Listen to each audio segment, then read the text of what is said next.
Welcome back from that short break. We now take a look at news in business.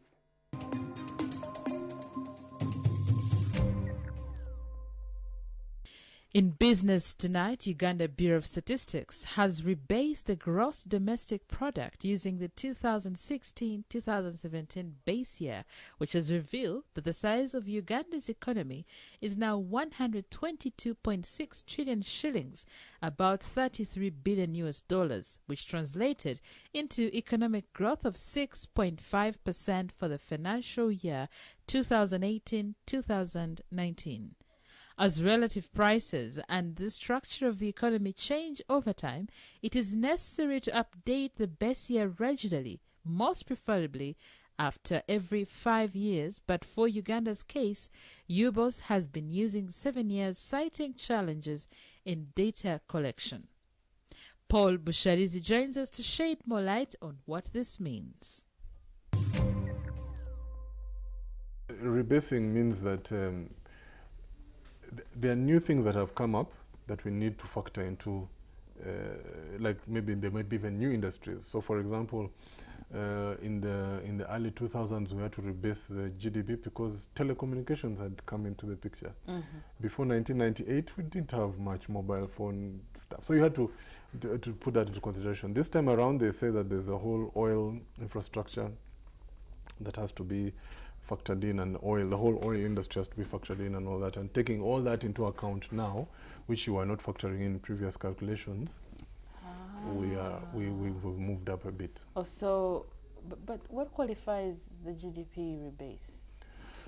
Well, that's a good question, because when does it happen? I mean, I think there's not been a very systematic way of doing it.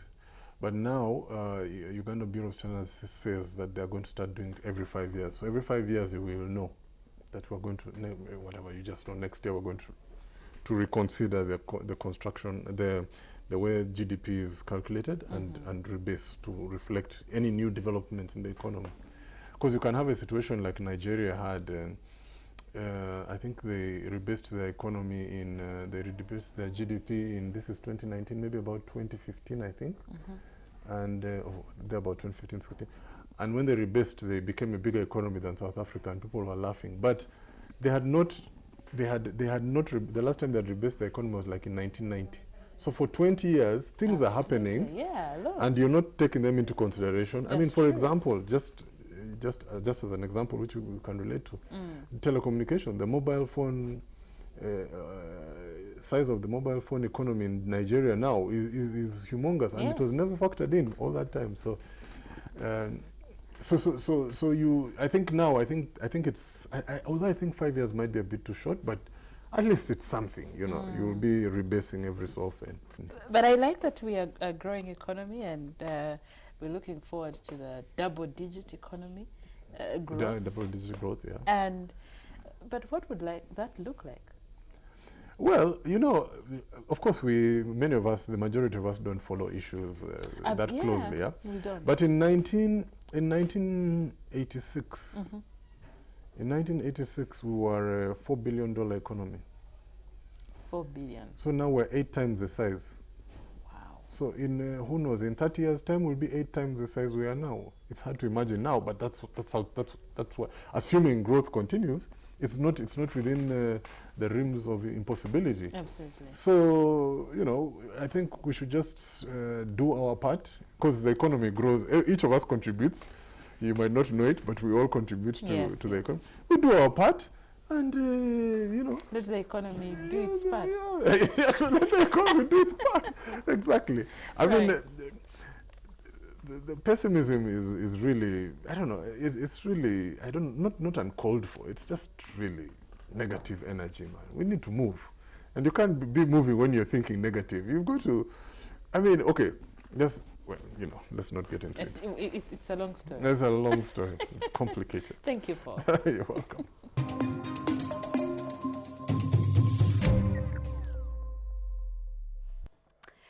Interesting. Then we move on to our Daily Pile of Africa series. Now, it is known to be the slowest animal on Earth, but certainly lives longer than human beings and other animals. The tortoise is noted to live up to 150 years, giving it a lifespan of 80 to 150 years. Now, Uganda Reptile Village conserves this species. Lawrence Lutaya, a reptile guide at this center, shared several facts with Urban TV's travel journalist, Derek Dasher. Take a look. You have flea types inside here. Yeah, so they behave differently. Yeah, but we have different types of tortoise, but inside here, we have flea types. Yeah. What are those types? That is to say, the leopard tortoise, this is the big one, the one I have here. Then we have the barrow's hinged. Then we have the talapine, those ones which are in water. Yeah. So, briefly tell me about this tortoise. Actually, because they behave differently, as I've told you that they are in three types. For example, we have the vegetarian and non-vegetarian. Yeah, that is to say the leopard and the barrow's hinged, they are vegetarian. So for them, they always feed on vegetables. Yeah, but for the talapine, they eat fish and meat. But leopard, for it grow bigger, like from 70 centimeters to 80 centimeters from the ground. And when it is fully grown, This one? yeah, it can weight over 50 kilograms. Yeah, and for it live longer compared to these other species. What is the lifespan of the leopard tortoise? First of all, it depends on the environment, but from 80 to 500, 600. 80 to 500, 600 what? Years, months. Yes. Someone has a tortoise about 500 years of age. Okay, then how about these others? What is their lifespan? Like for the bells, for them they live up to 200, 150, yeah, around there. Isn't it the most living animal, the one with the highest lifespan? Yeah, exactly. So how do they procreate? Like they just lay eggs like other creatures. Yeah. And then after they have laid eggs, what's the gestation period until these eggs hatch into another tortoise? That is 60 days. 60 days. How have you managed to maintain them in, this small preserved area? Actually, because for this one they are vegetarian, so we have to feed them daily. Daily. Like, for example, the vegetarian, they eat things like cabbage, pawpaws, bananas, tomatoes, mangoes, mushroom. That is what they eat. And even grass. Like, for this one, the big one, some people, they call it grazer because they also eat grass. Yeah. I don't want to be a tortoise. I want to feed on pawpaws, cabbages, and so much more. Interesting life of a tortoise. Now, for more Pile of Africa stories, visit our website, which is newvision.co.ug/Pile of Africa. Our newspaper, The Sunday Vision, is also another home of adventures. Grab your copy every Sunday for Pile of Africa stories. Now we move on to our special report. Remember, we are still profiling the teachers who made a difference this year. Take a look.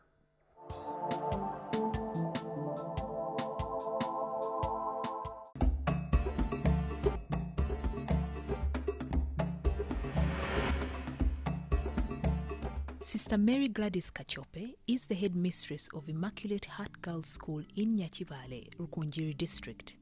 At first glance, one may think the school is a university due to its distinguished infrastructure.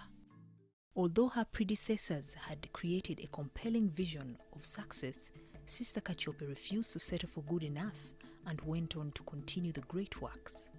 Although the school was performing well, it had been getting less than 100 students passing in Division 1.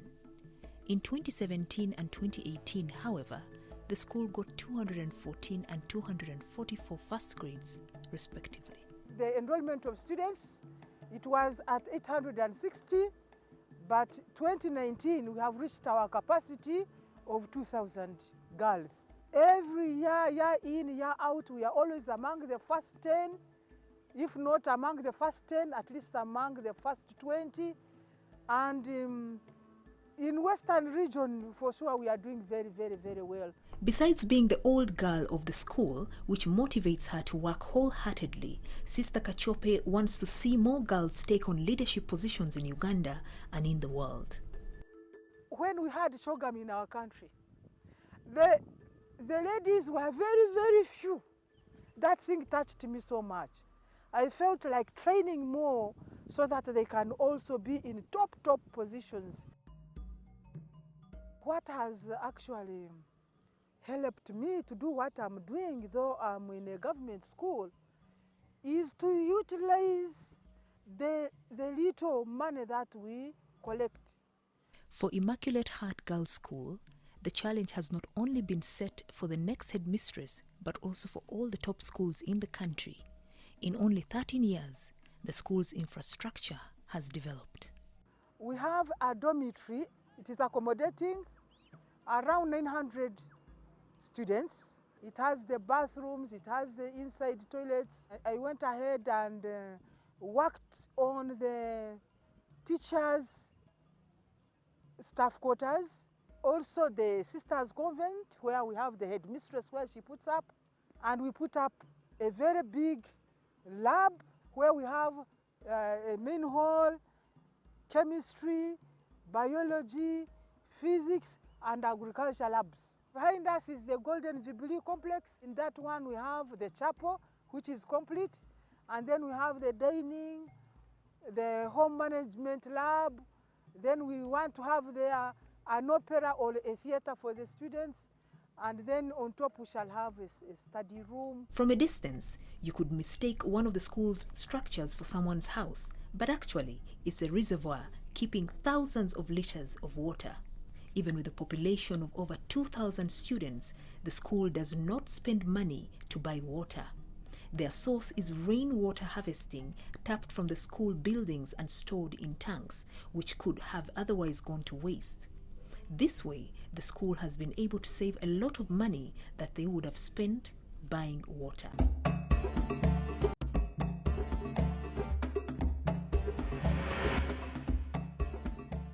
Nyakasura School in Kabarole district was once a popular school admired by everyone. Sadly, due to neglect and bad administration, the school went down until 2009 when Frank Manyindo joined the school and started to transform it. The very first thing that would strike you was terrible indiscipline. And these were about 600 students, but 100 of those were called ballers. They would not even go to class. They were not putting on uniform. They would roam the village. Of course, I had also some teachers who did not want to work because the students were not going to class. So who would go and teach elsewhere? I got all of them going. After this decision, he prepared for the worst, and after a few months, the school had its last strike, which took place between the students and teachers under the command of Frank. This strike served its purpose by showing a distinction between the good and the bad elements among students and staff. The bad elements were dismissed and the school started on its academic road again. Actually, we were getting in single digits. Yes. It was either 9 or 10 or something like that. When I come in, 2010, we shot to 26. 2011, we got 52% passing in first grade. 2017, we got our highest.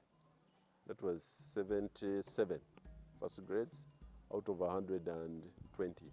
All-level boys shine, clad in their Scottish kilt uniforms. All students are assured of being well accomplished with many life skills before they finish school. Nyakasura School is running a number of projects including piggery, banana plantation and a dairy project. They add value to the milk by making the world's first coffee yogurt, which is sold to surrounding communities. We are having a banana plantation, but we are also saving some species from getting extinct. We have a piggery. As soon as these ones farrow, we get them to the students who are interested. And the students pay about 60,000 each for a 3-month thing. And when they are going home for holidays, they carry these things home. We built a greenhouse where we grow our tomatoes. We have a dairy farm And we have made an innovation of the first coffee yogurt in this world. Yes, it has not been made elsewhere. Frank Manyindo is a darling to his school. Nyakasura's success story is his own motivation. As an old boy of the school, he works to resurrect Nyakasura School back to its former glory.